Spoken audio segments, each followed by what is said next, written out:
What is going on, Torontonian, Raptonian, Fantonians? What the heck's happening? Are we like in reality here? The Raptors have won 3 games straight, three straight. Now, this was a really odd little series with the home and not a home and home going back and forth. It was a at Atlanta and then a follow-up at Atlanta.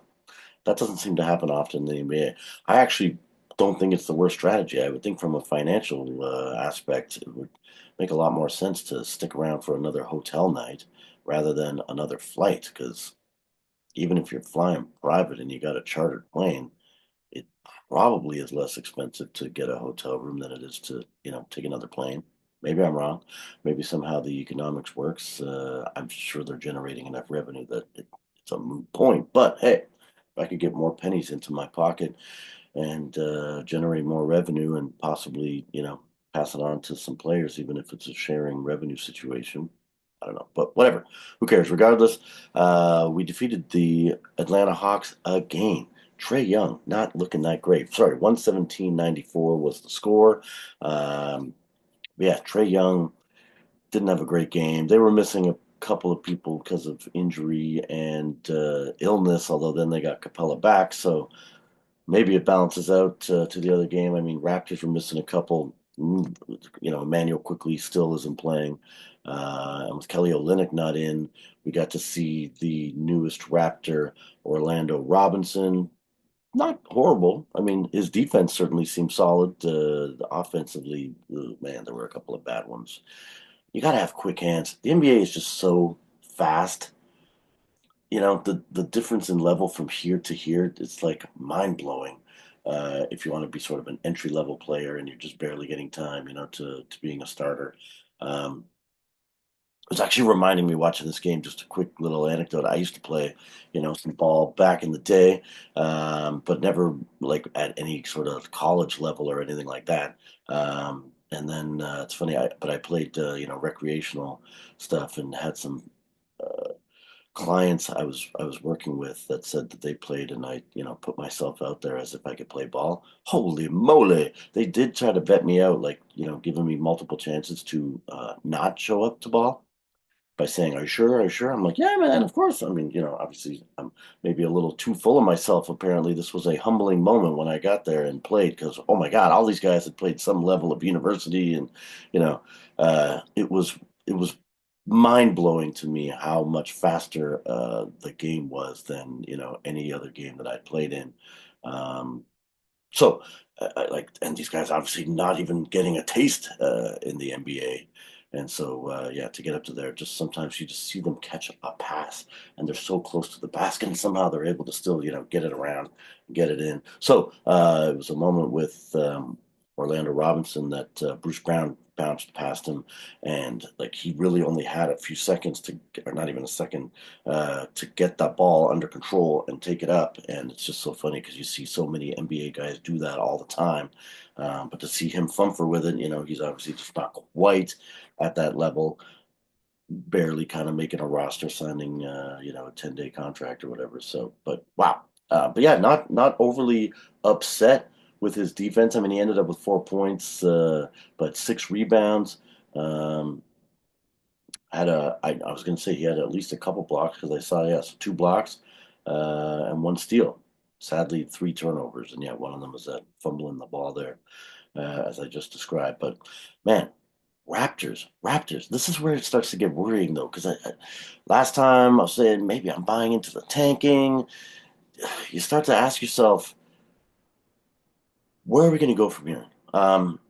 Even if we could keep this sort of, I mean, I don't think we're going to, partly it's a schedule glitch where we're at right now with these victories. But I mean, Atlanta, actually, you know what? Let me pull up. I apologize. I should have had this up already.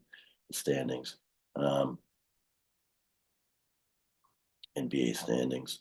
Got another little screen over here getting high tech. Soon, maybe I'm going to have some highlights and stuff on here. That's going to blow my mind.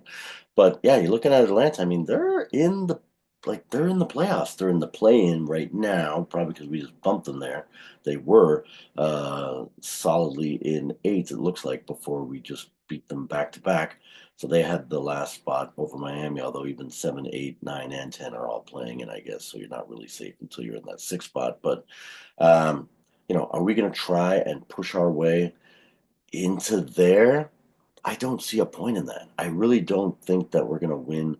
The problem with the Raptors right now is consistency. And with this youth we've got on the team, can we trust Grady Dick to get in there and get us 15, 18, maybe 22? He's had 30 a couple times. Um, yeah, I think we're starting to see that we can pretty well rely on Scottie Barnes, RJ Barrett, even obviously Jakob Pertl.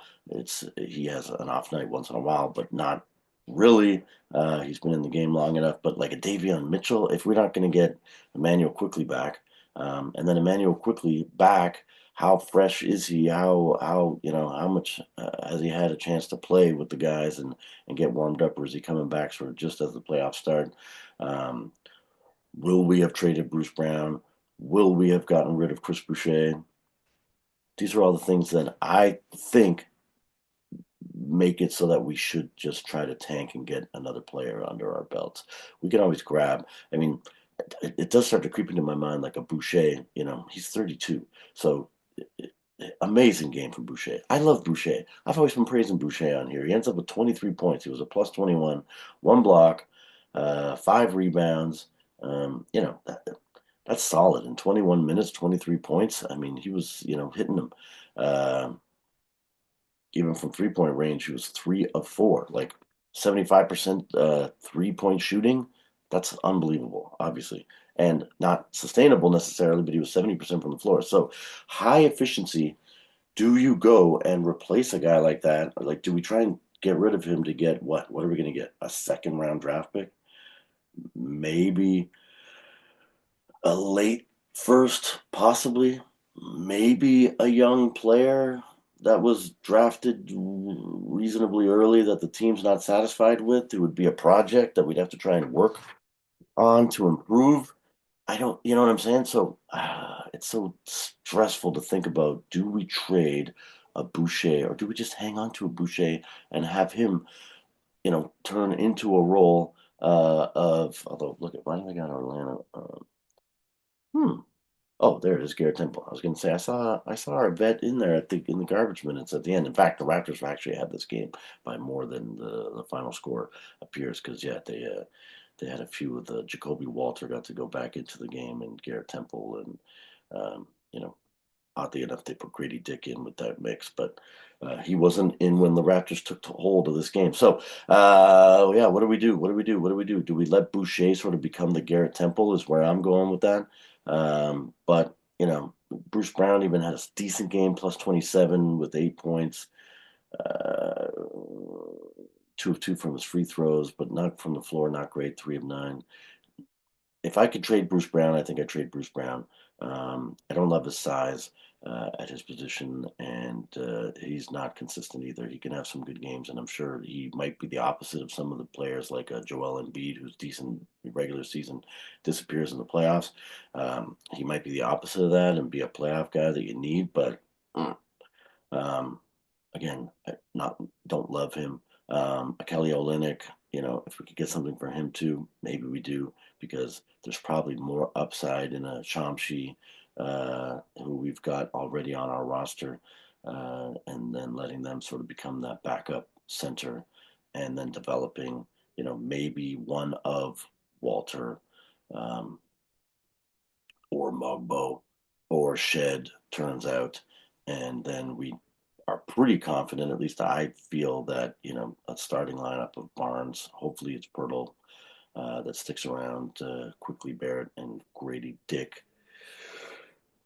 That seems like it's going to be able to get us, into deeper into the playoffs. But wow. Anyway, so crazy to have the Raptors winning. Trae Young was not looking good. I don't know. He must be having an off night. 16 points for Trae. Again, maybe it's our guy, Davion Mitchell, holding him to that.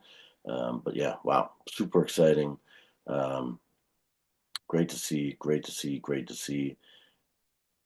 Except we're slipping away from having the top spot to get Cooper Flag. So I don't know. Tell me, what do you guys think in the comments? Do we just tank it out and assume that, you know, one of these young guys is going to end up better than a Brown and Orlinick and Boucher, and we ditch them, and we have a younger core that, because it is a young man's game, and when we've got Barrett and Barnes and Grady Dick all at their peak, Jakob might be just over 30, maybe even sort of 32, 33.